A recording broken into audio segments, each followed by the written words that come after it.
Cette année a été la meilleure année de ma vie. Mais c'est pas parce que l'année était différente qu'elle était meilleure. C'est juste parce que j'ai réussi à la rendre meilleure. Et dans cette vidéo, j'ai envie de vous partager quelques astuces qui permettent de rendre cette année meilleure et de manière générale d'apprendre à son cerveau à rendre les petits moments tout simples en quelque chose d'extraordinaire. Voyons comment on fait tout ça. Et c'est parti. 1, 2, 3.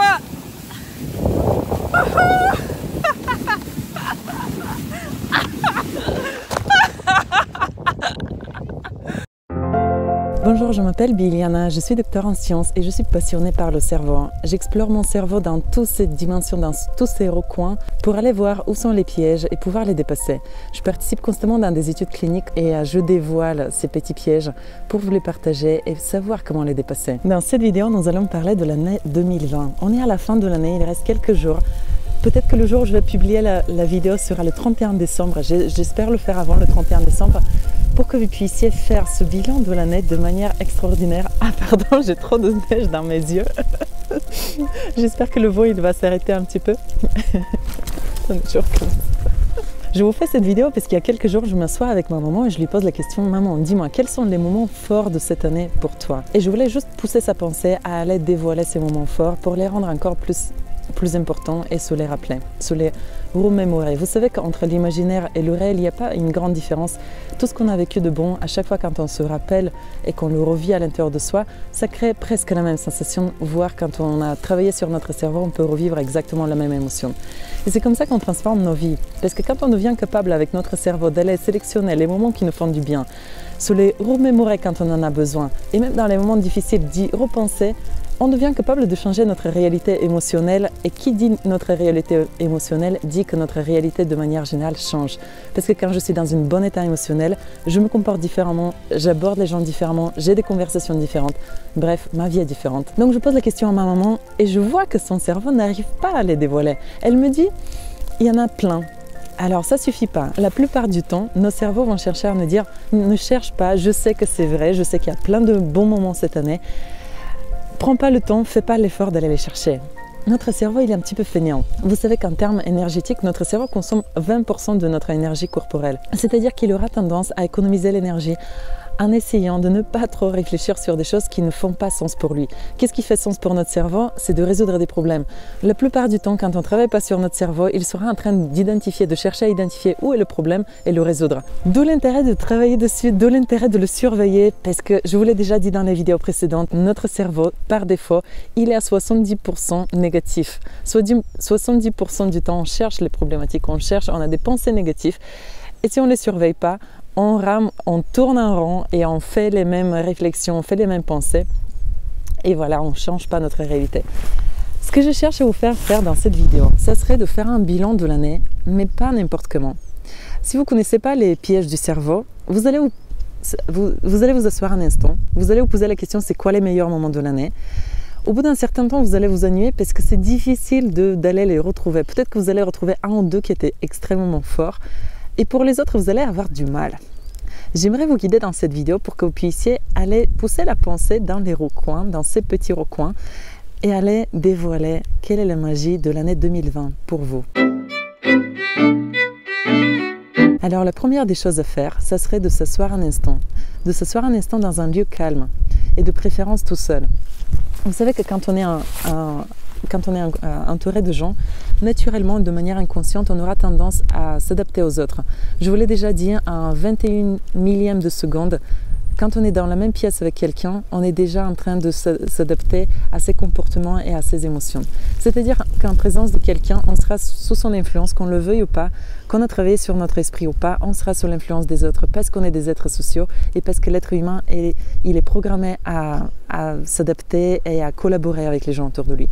Donc première des choses, pour faire un bon bilan de l'année, allez dans un endroit calme où vous êtes tout seul et asseyez-vous un instant, de préférence avec une feuille devant vous, et commencer à faire la liste. Alors la deuxième étape sera de guider votre pensée. Vous avez votre feuille devant vous, mais il ne suffit pas, parce que la pensée, elle peut partir dans tous les sens. La pensée, elle est infinie. Elle peut vous sortir tout ce que vous voulez. Et c'est à vous de la guider en lui posant la question juste. Posez pas la question juste quels étaient les meilleurs moments de l'année, parce que ça, c'est difficile à répondre. Il y en a certainement beaucoup. Par contre, si vous posez la question, quel était le meilleur moment de l'année que j'ai passé avec ma famille? Quel était le meilleur moment que j'ai passé au travail? Qu'est-ce qui a évolué dans mon travail? Excusez-moi, il y a un petit peu de vent. J'espère que mon téléphone va résister. Je fais tout ça pour la vidéo. Alors, guider la pensée. Soit vous pouvez la guider en fonction du domaine de la vie. Vous pouvez vous dire, alors, en termes de spiritualité, comment j'ai avancé cette année? Qu'est-ce que je ressens? Est-ce que je ressens un peu plus de confiance, un peu plus de force, que je suis guidée par la vie par rapport à l'année précédente? Par rapport à mon domaine professionnel, comment ça a évolué? Par rapport au domaine social, est-ce qu'il y a eu de nouvelles personnes que j'ai rencontrées, que j'ai connues cette année? Qui sont ces nouvelles connaissances que j'ai faites? Comment elles ont changé ma vie cette année? Au niveau de votre couple, peut-être, est-ce que vous avez avancé dessus? Est-ce que vous avez changé de couple? Posez-vous la question domaine par domaine. Ou personne par personne, vous pouvez vous poser la question, quels étaient les meilleurs moments que j'ai passés avec ma mère, avec mes sœurs, mon frère, avec ma famille, avec mes collègues, avec mon chéri, ma chérie. Donc guidez bien votre pensée. Vous pouvez aussi utiliser la localisation géographique. Quels étaient les meilleurs moments que j'ai passés à Paris ou à d'autres endroits si vous avez bougé? Alors la troisième des choses sera, une fois que vous avez identifié un moment comme ça, notez-le et après prenez le temps. Ne le laissez pas juste comme ça en disant « Ah oui, l'anniversaire de mon frère, c'était un super moment ». Prenez le temps de vous rappeler à quel moment exactement de l'anniversaire de votre frère, si on prend cet exemple, était le moment le plus fort. Et prenez le temps d'aller vous reconnecter à cette image qui surgit dans votre tête. À quel moment, est-ce que c'était pile au moment où j'ai croisé son regard, je lui ai souhaité joyeux anniversaire?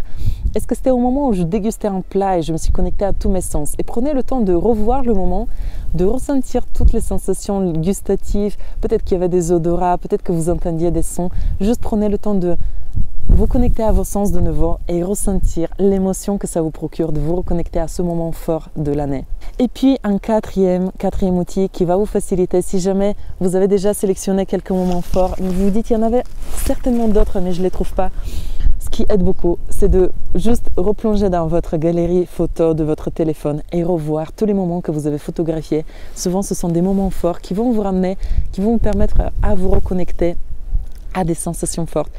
Notez-les sur la liste et à chaque fois, prenez le temps de revoir ce que vous avez vu à ce moment-là, entendre ce que vous avez entendu à ce moment-là, ressentir ce que vous avez ressenti, peut-être vous connecter à votre odorat, à vos goûts et plonger pleinement dans ces moments de 2020 qui étaient magiques, comme ça va l'être le 2021. D'autant plus parce que vous allez travailler d'autant plus sur votre cerveau. Et il faut savoir que notre réalité est créée par notre cerveau. Et plus on y travaille, plus on va se créer la réalité qu'on veut. Tout simplement, peu importe les conditions autour de nous. Et moi, c'est ça que je désire pour vous. Je vous souhaite de passer une magnifique fête de réveillon. Il va falloir que je finisse ma vidéo parce que là, je serai bientôt sous la neige avec ce petit vent qui m'envoie de la neige dans le visage. Je vous souhaite de passer un magnifique réveillon. Je vous remercie de tout mon cœur d'avoir partagé des moments forts avec moi cette année à travers les vidéos. Je sais que pour certains, vous avez l'impression de me connaître à force de me voir dans les vidéos.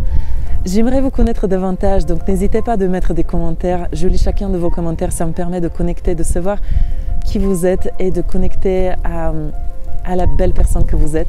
On continue en 2021. Il y aura des ateliers, il y aura des conférences. On va s'adapter aux conditions, on fera ça sur Zoom s'il le faut. Mais je suis vraiment positive et je pense qu'en 2021, on se verra en présentiel. Et on est en train de vous organiser également une retraite spirituelle avec un ami à moi qui médite depuis 30 ans. Et on va vous faire un truc magnifique pour vous connecter à votre cœur et pouvoir utiliser la pensée au service de votre cœur, qui est l'objectif principal de l'être humain complexe qu'on est. Je vous embrasse fort. Je vous souhaite un bon réveillon en compagnie de gens à distance ou en présentiel. Et plein de belles choses à vous. À bientôt.